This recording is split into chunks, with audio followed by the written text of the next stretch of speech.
আসসালামু আলাইকুম, কেমন আছেন সবাই? আজকে আমরা বানাবো ফেওয়ার শুটকির ভর্তা। তাই শুরুতেই শুকনা মরিচ আর পেঁয়াজ নিয়েছি, আর ফেওয়ার শুটকিগুলো আমি ঢেলে দিয়েছি। আম্মুকে সবগুলো মরিচ দেওয়ার পরে আম্মু মরিচটা কমিয়ে ফেলেছে, বলেছে এই মরিচে নাকি অনেকটুকু ঝাল হবে, কিন্তু আমার বিশ্বাস হচ্ছে না, মনে হচ্ছে খুবই কম ঝাল হবে, যেহেতু আমি ঝাল বেশি খাই। আর খালা তো আছেই বলার জন্য, উনি বারবার বলছে যে আমার মুখ নাকি সবার মুখের মতো না, আমার মুখ নাকি আগুন, তাই আমি বেশি মরিচ খেতে পারি। তো আমার শাশুড়ি এমন করেছে, কমাতে কমাতে ভর্তাটা একদম সাদা বানিয়ে ফেলেছে, লাল ভর্তা হওয়ার বদলে।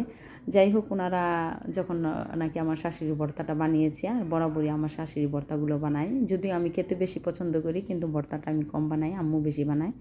আম্মুর ভর্তা বানানোটা একেবারেই শেষ, এখন শুধু ফিনিশিং। আম্মু এটা বাটিতে নিয়ে নিয়েছে, কিন্তু আমার আগে আম্মু খালা সবাই খেয়েছে ভর্তা দিয়ে ভাত। ওরা আমাকে এমন লালচ করেছে আর লালচ দেখিয়েছে, ভর্তাটা অনেক মজা হয়েছে, কিন্তু দুঃখের বিষয় আর কপাল পোড়া ভর্তাটা একদমই ঝাল হয়নি। আমার কাছে খুবই খারাপ লেগেছে।